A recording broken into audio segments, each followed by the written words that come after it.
देवियों और सज्जनों, पलेर्मो शहर में लोग एक कहानी कुछ इस तरह से सुनते सुनाते हैं कि एक समय की बात है कि पलेर्मो शहर में एक बहुत ही अमीर दुकानदार रहता था।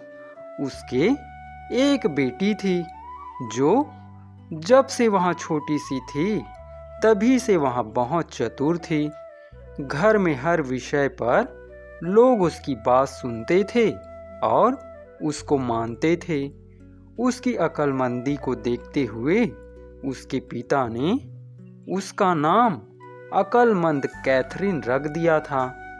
जब उसकी सारी भाषाओं को सीखने की और सब तरह की किताबों को पढ़ने की बारी आई तो उसने उनको भी बहुत जल्दी ही सीख लिया और पढ़ लिया और उनमें कोई उसका मुकाबला नहीं कर सका। जब वह लड़की 16 साल की हुई तो उसकी माँ चल बसी। इससे कैथरीन इतनी दुखी हुई कि उसने अपने आप को एक कमरे में बंद कर लिया और उसमें से बाहर निकलने को बिल्कुल मना कर दिया। वह वहीं अपना खाना खाती थी और वहीं सोती थी।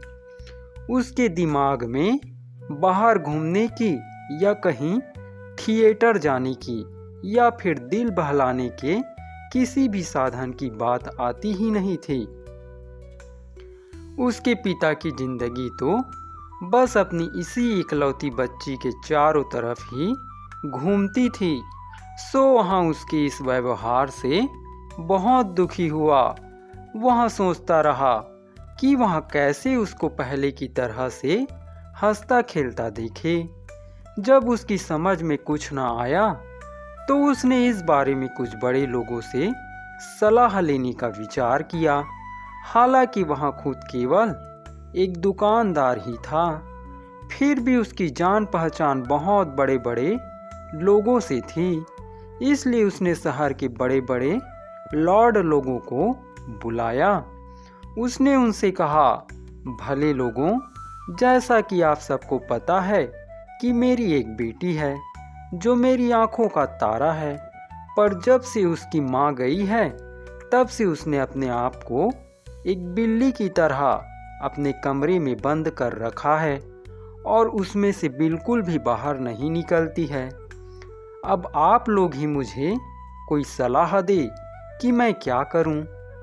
लोग बोले, तुम्हारी बेटी तो अपनी अक्लमंदी के लिए संसार भर में मशहूर है।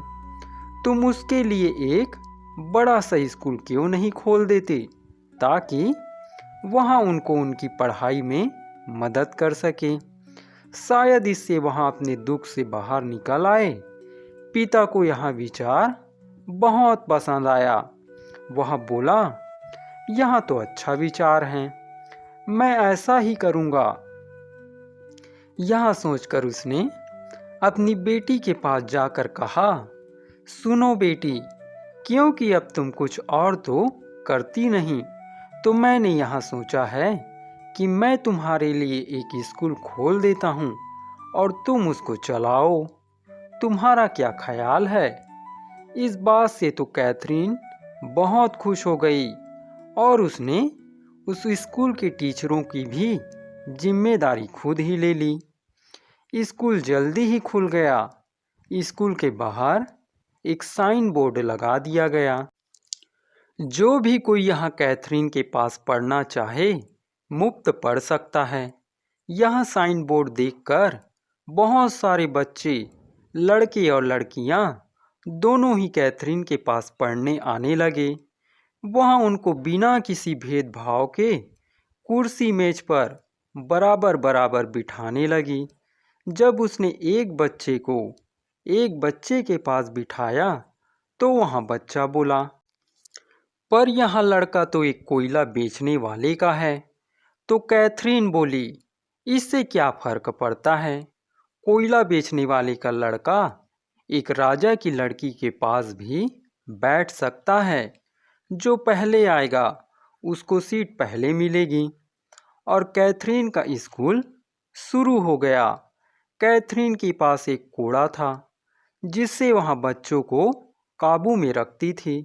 वैसे वहाँ सबको एक सा पढ़ाती थी, पर उन लोगों पर ज़्यादा ध्यान देती थी जो पढ़ाई में कमज़ोर होते थे। अब इस स्कूल की खबर राजा के महल तक पहुंची, तो राजकुमार ने भी इस स्कूल में पढ़ने की सोची। उसने अपने शाही कपड़े पहने और स्कूल आया। कैथरीन ने उसके लिए एक जगह ढूंढी और उसको उस खाली जगह में आकर बैठ जाने के लिए कहा। राजकुमार वहां बैठ गया। जब उस राजकुमार की बारी आई तो कैथरीन ने उससे एक सवाल पूछा। राजकुमार को उस सवाल का जवाब आता नहीं था, तो उसने राजकुमार को एक चांटा मारा, जिससे उसका गाल सूज गया। राजकुमार गुस्से से लाल होकर उठा और उठकर महल चला गया। वह अपने पिता के पास पहुंचा और उनसे बोला, मैजेस्टी, मेरे ऊपर दया करें, मेरी शादी कर दीजिए और मुझे उस अक्लमंद कैथरीन से ही शादी करनी है। राजा ने कैथरीन के पिता को बुला भेजा। कैथरीन का पिता तुरंत ही राजा के पास गया और सिर झुकाकर बोला, योर मैजेस्टी, हुकुम। राजा बोला, उठो, मेरे बेटे को तुम्हारी बेटी कैथरीन पसंद आ गई है, तो अब हम क्या कर सकते हैं सिवाय इसके कि हम उन दोनों की शादी कर दें। जैसी आपकी मर्जी मैजेस्टी। पर मैं तो केवल एक दुकानदार हूँ और राजकुमार तो शाही खून वाले हैं। इससे कोई फर्क नहीं पड़ता। जब मेरा बेटा खुद ही उससे शादी करना चाहता है तो। वहाँ दुकानदार घर लौट आया और अपनी बेटी से कहा, कैथरीन, राजकुमार तुमसे शादी करना चाहते हैं। तुम्हें इस बारे में क्या कहना है? मुझे मंजूर है। किसी खास चीज़ की कोई ज़रूरत नहीं थी। एक हफ्ते में शादी की सब तैयारियां हो गई। राजकुमार ने कैथरीन की शादी के लिए 12 लड़कियां तैयार की। शाही चैपल खोल दिया गया और दोनों की शादी हो गई। शादी की रस्म के बाद रानी माँ ने उन 12 लड़कियों से कहा कि वे रात के सोने के लिए बहू के कपड़े उतार दे और उसको सोने के लिए तैयार कर दे। पर राजकुमार ने अपनी माँ को मना करते हुए कहा, किसी को उसके कपड़े उतारने या उसको कपड़े पहनाने की कोई ज़रूरत नहीं है और ना ही उसके दरवाजे पर पहरा देने की ही कोई ज़रूरत है। जब राजकुमार कैथरीन के साथ अपने कमरे में अकेला रह गया तो उससे बोला, कैथरीन, क्या तुम्हें याद है कि तुमने मुझे चांटा मारा था? क्या तुम्हें उसके लिए कोई अफसोस है? क्या उसके लिए अफसोस? अगर तुम मुझसे पूछो तो मैं फिर ऐसा ही करूँगी। अरे, क्या तुम्हें उसके लिए कोई अफसोस नहीं है? नहीं, बिल्कुल भी नहीं। और उसके लिए अफसोस करने का तुम्हारा कोई इरादा भी नहीं है। उसके लिए कौन अफसोस करेगा? तो यही तुम्हारा विचार है। कोई बात नहीं। अब मैं तुमको एक दो बात बताऊंगा। कहकर राजकुमार ने रस्सी का एक गोला खोलना शुरू किया। वहाँ उस रस्सी के सहारे कैथरीन को एक चोर दरवाजे से नीचे उतारने वाला था।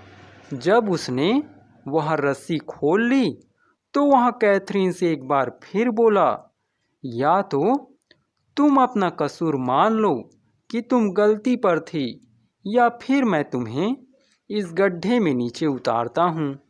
कैथरीन बोली, मैं इस गड्ढे में आराम से रहूँगी, तुम चिंता ना करो।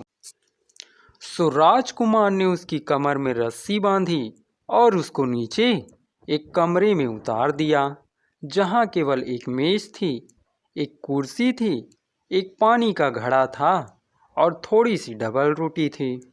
अगले दिन सुबह रीति रिवाज के अनुसार राजा और रानी नई बहू के स्वागत के लिए वहां आए तो राजकुमार बोला, आप लोग अभी अंदर नहीं आ सकते क्योंकि कैथरीन की तबीयत ठीक नहीं है। फिर वहां उस चोर दरवाजे को खोलने गया और कैथरीन से पूछा, तुम्हारी रात कैसे गुजरी? कैथरीन बोली, बहुत सुंदर और ताजगी भरी। राजकुमार ने फिर पूछा, क्या तुम अभी भी अपने उस चांटे के बारे में दोबारा सोच रही हो? मैं तो उस चांटे के बारे में सोच रही हूँ जो मुझे तुम्हें इसके बदले में देना चाहिए। 2 दिन गुजर गए। अब भूख से कैथरीन का पेट ऐंठने लगा। उसको यहाँ समझ ही नहीं आ रहा था कि अब उसको क्या करना चाहिए। पर फिर उसने अपने कपड़ों में से एक कील निकाली और उससे दीवार में छेद करना शुरू किया। वह छेद करती रही। 24 घंटे बाद उसको रोशनी की एक किरण दिखाई दी। तब उसको थोड़ा चैन आया। उसने उस छेद को और बड़ा कर दिया और उसके बाहर झांका तो उसे कौन दिखाई दिया? उसके पिता का मुनीम। उसने उसको आवाज दी, डॉन टोमासो, डॉन टोमासो। पहले तो डॉन टोमासो यह समझ ही नहीं सका कि वहाँ आवाज किसकी है और दीवार में से कहाँ से आ रही है। फिर उसने कैथरीन की आवाज पहचानी। कैथरीन बोली, डॉन टोमासो, यह मैं हूँ, अक्लमंद कैथरीन। मेहरबानी करके मेरे पिता से कहना कि मुझे उनसे अभी अभी बहुत ज़रूरी बात करनी है। कैथरीन की आवाज़ सुनकर डॉन टोमासो तुरंत ही कैथरीन के पिता के पास आया और उसको साथ लेकर उस दीवार के पास लौटा और उसको दीवार की वहाँ छोटा सा छेद दिखाया जहाँ से उसने कैथरीन की आवाज़ सुनी थी। कैथरीन बोली, पिताजी, जैसी तकदीर होती है वैसा ही होता है। मैं यहाँ एक नीचे वाले कमरे में हूँ। आप हमारे महल से यहाँ तक एक सुरंग खुदवाइए जिसमें हर 20 फीट पर एक मेहराब हो और एक रोशनी लगी हो। बाकी मैं देख लूँगी। दुकानदार ने ऐसा ही किया। इस बीच वहाँ कैथरीन के लिए बराबर खाना लाता रहा, भुना हुआ मुर्गा और दूसरा ऐसा खाना जो उसको ताकत देता और उसे अपने बेटी को उस छेद में से देता रहा। उधर राजकुमार उस चोर दरवाजे से दिन में 3 बार उस गड्ढे में झांकता और कैथरीन से पूछता, कैथरीन, क्या तुमको अभी भी मुझे चांटा मारने का अफसोस नहीं है? अफसोस किस बात के लिए? तुम तो अब उस चांटे के बारे में सोचो जो तुम्हें अब मिलने वाला है। कुछ दिनों में ही मजदूरों ने वहां सुरंग तैयार कर दी जिसमें हर 20 फीट पर एक मेहराब थी और एक लालटेन थी। अब कैथरीन उस सुरंग से होकर अपने पिता के घर पहुंच सकती थी। बहुत जल्दी ही राजकुमार कैथरीन को इस बात पर राजी करते करते थक गया कि वहां अपना कसूर मान ले। सो एक दिन उसने वहां चोर दरवाजा खोला और कैथरीन से कहा, कैथरीन, मैं नेपिल्स जा रहा हूँ। तुमको मुझसे कुछ कहना है? भगवान करे कि तुम्हारा समय अच्छा गुजरे और तुम वहाँ आनंद से रहो। जब तुम नेपिल्स पहुँच जाओ तो मुझे लिखना। तो मैं जाऊँ? कैथरीन ने पूछा। अरे, तुम अभी भी यहीं हो, तुम गए नहीं? राजकुमार यह सुनकर चला गया। जैसे ही उसने चोर दरवाजा बंद किया कि कैथरीन अपने पिता के घर की तरफ दौड़ गई और बोली, पिताजी, अब मेरी मदद कीजिए। मुझे 1-2 मस्तूल वाली नाव लाकर दीजिए। उसमें एक सफाई करने वाला हो, कुछ नौकर हो, कुछ बढ़िया पोशाकें हो और वह नाव नेपिल्स जाने के लिए तैयार हो। नेपिल्स में मुझे वहाँ के महल के सामने एक घर किराए पर ले दे। और फिर वहाँ मेरे आने का इंतजार करे। दुकानदार ने अपनी बेटी के लिए तुरंत ही एक नाव का इंतजाम कर दिया। इस बीच राजकुमार भी अपनी एक लड़ाई के जहाज पर नेपिल्स के लिए चल पड़ा। कैथरीन ने अपने पिता के महल के छज्जे पर खड़े होकर राजकुमार को उसके जहाज में जाते देखा। उसके जाने के बाद वहाँ भी एक दूसरी 2 मस्तूलों वाली नाव पर नेपिल्स की तरफ चल दी। वह राजकुमार से पहले नेपिल्स पहुंच गई, क्योंकि छोटे जहाज बड़े जहाज़ों से तेज जाते हैं। अब नेपिल्स में कैथरीन रोज एक नई पोशाक पहनकर अपने महल के छज्जे पर जाकर खड़ी हो जाती। उसकी हर दिन की पोशाक उसकी पहले दिन की पोशाक से ज़्यादा सुंदर होती। राजकुमार उसको रोज देखता और सोचता, इस लड़की की शक्ल कैथरीन से कितनी मिलती है। उसको रोज देखते देखते वह उससे प्यार करने लगा। सो उसने उसके पास अपना एक नौकर इस संदेश के साथ भेजा कि अगर उसको कोई एतराज ना हो तो वह उससे मिलने आना चाहता है। कैथरीन ने जवाब में कहा कि हाँ हाँ क्यों नहीं, मुझे बिल्कुल भी एतराज नहीं है, वह मुझसे मिलने जरूर आए। राजकुमार अपनी शाही शान से वहां आया और उससे बात करने बैठ गया। राजकुमार ने पूछा, क्या तुम शादीशुदा हो? कैथरीन बोली, नहीं। और तुम? मैं भी नहीं। क्या तुमको ऐसा लग नहीं रहा कि मैं शादीशुदा नहीं हूँ? पर तुम्हारी शक्ल एक लड़की से मिलती है जो मुझे पलेर्मो में अच्छी लगी थी।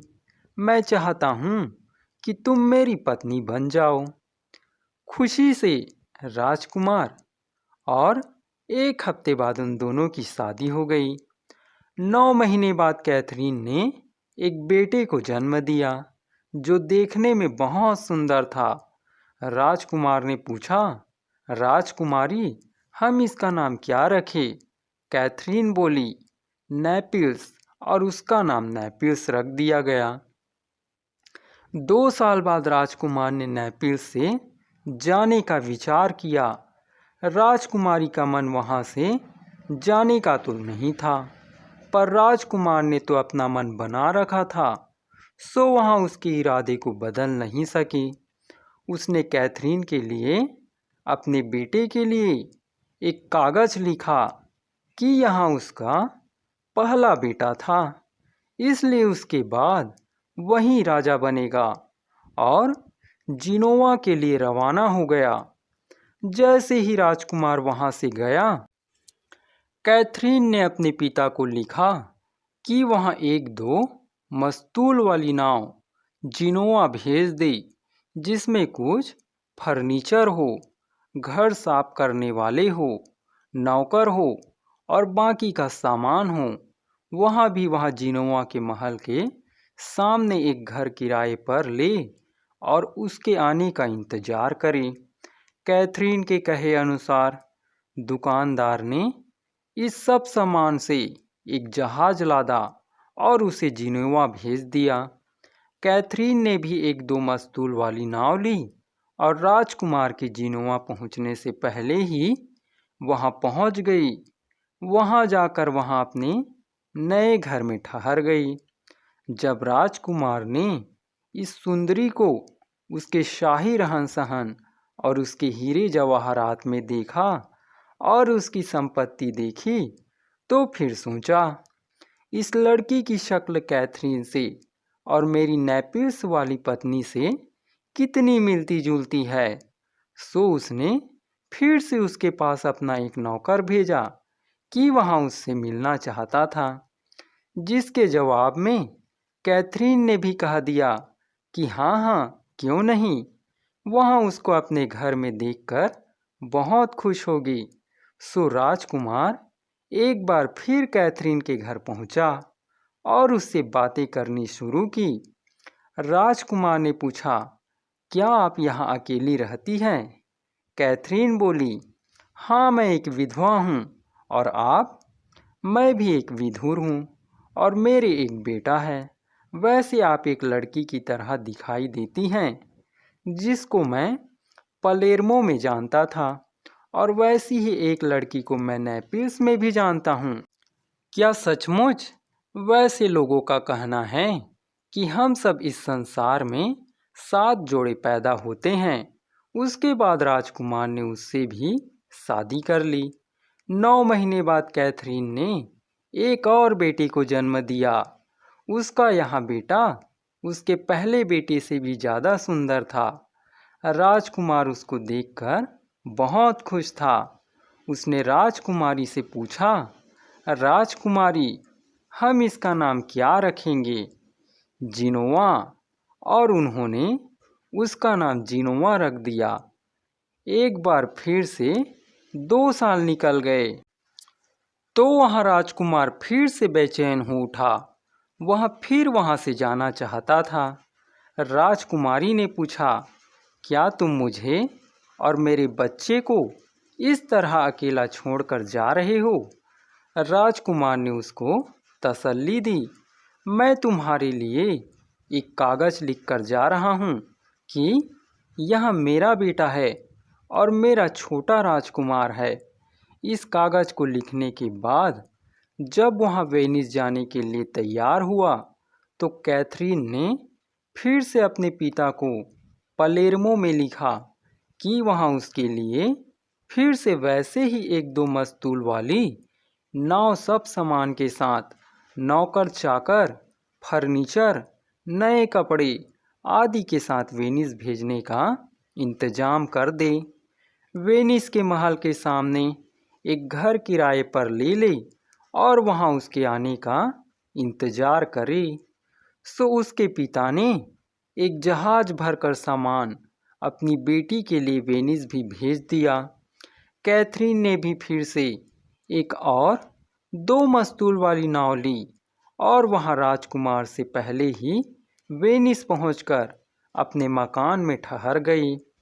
राजकुमार ने जब कैथरीन को उसके घर के छज्जे पर देखा तो इस बार तो वह बहुत ही आश्चर्यचकित रह गया। उसके मुंह से निकला, हे भगवान, यह क्या? इसकी शक्ल तो मेरी जिनोआ वाली पत्नी से कितनी मिलती जुलती है, जिसकी शक्ल मेरी नेपिल्स वाली पत्नी से मिलती थी और जिसकी शक्ल कैथरीन से मिलती थी। यह कैसे हो सकता है? कैथरीन तो पलेर्मो में उस नीचे वाले कमरे में बंद है, नपोली वाली नेपिल्स में है, जिनोआ वाली जिनोआ में है और यहाँ वेनिस में। यह सब क्या है? उसने फिर अपना एक नौकर उसके पास इस संदेश के साथ भेजा कि क्या वहाँ उससे मिलने आ सकता है, और फिर एक बार वहाँ उससे मिलने जा पहुँचा। वहाँ जाकर वहाँ बोला, क्या आप विश्वास करेंगी कि आपकी शक्ल कई और लड़कियों से मिलती है जिनको मैं जानता हूँ। एक पलेर्मो में रहती है, दूसरी नेपिल्स में रहती है और तीसरी जिनोआ में रहती है। हाँ हाँ, क्यों नहीं, मैं आपका बिल्कुल विश्वास करूँगी। बात यह है कि हम जिंदगी में 7 जोड़ी बनकर आते हैं और फिर वे अपनी सामान्य बातें करने लगे। राजकुमार ने पूछा, क्या आप शादीशुदा हैं? मैं विधवा हूँ। और आप? मैं एक विधुर हूँ और मेरे 2 बेटे हैं। 1 हफ्ते में फिर उन दोनों की शादी हो गई। 9 महीने बाद कैथरीन ने एक बेटी को जन्म दिया जो चांद सूरज की तरह चमकीली थी। राजकुमार ने पूछा, हम इसका नाम क्या रखेंगे राजकुमारी? कैथरीन बोली, हम इसका नाम रखेंगे वेनिस, और उसका नाम वेनिस रख दिया गया। 2 साल फिर गुजर गए। राजकुमार बोला, सुनो राजकुमारी, अब मुझे पलेर्मो वापस जाना है, पर उससे पहले मैं एक कागज लिखना चाहता हूँ कि यह मेरी बेटी है और राजकुमारी है। यह सब करके राजकुमार पलेर्मो चला गया। पर हर बार की तरह से इस बार भी कैथरीन वहाँ राजकुमार से पहले ही पहुँच गई। वह पहले अपने पिता के घर गई और फिर वहाँ से अपने उस कमरे में पहुँच गई जहाँ राजकुमार उसको छोड़कर गया था। जैसे ही राजकुमार पलेर्मो पहुँचा, वह तुरंत ही उस गड्ढे की तरफ गया जहाँ उसने कैथरीन को कैद कर रखा था। वहाँ जाकर उसने वह चोर दरवाज़ा खोला और नीचे झांक कर बोला, कैथरीन, तुम कैसी हो? ओहो, मैं बिल्कुल ठीक हूँ। तुम कैसे हो? क्या तुम्हें मुझे वहाँ चांटा मारने पर अभी भी अफसोस नहीं है? वह तो नहीं है, पर तुमने क्या कभी उस चांटे के बारे में भी सोचा है जो मैं अब तुम्हें दूंगी? जब भी राजकुमार उससे उस चांटे की बात करता जो उसने उसको मारा था, तो वह यही जवाब देती। उसकी समझ में यह नहीं आ रहा था कि इस जवाब से उसका क्या मतलब था। छोड़ो भी, और यह मान लो कि तुम्हें उस चांटा मारने पर अफसोस है, नहीं तो मैं दूसरी शादी कर लूँगा। हाँ हाँ कर लो, तुम्हें रोकता कौन है? पर अगर तुम्हें उसके लिए अफसोस होगा तो मैं तुम्हें वापस अपनी पत्नी बना लूँगा। नहीं, कभी नहीं, मुझे उसके लिए कोई अफसोस नहीं है। उसके बाद राजकुमार ने यह घोषित कर दिया कि उसकी पत्नी मर चुकी है और अब वह दोबारा शादी करना चाहता है। उसने सारे राजाओं को उनकी बेटियों की तस्वीरें भेजने के लिए लिखा। तस्वीरें आई तो उसको इंग्लैंड के राजा की बेटी की तस्वीर सबसे ज़्यादा अच्छी लगी। राजकुमार ने उस लड़की को और उसकी माँ को शादी के लिए बुलाया। अगला दिन शादी का दिन निश्चित हो गया। इस बीच कैथरीन ने अपने 3 बच्चों नेपिल्स, जिनेवा और वेनिस के लिए शाही पोशाकों का इंतजाम किया। वह खुद भी रानी की तरह तैयार हुई और तीनों बच्चों को लेकर रस्मी गाड़ी में सवार होकर महल की तरफ चल दी। उधर से राजकुमार और इंग्लैंड की राजकुमारी की बारात आ रही थी।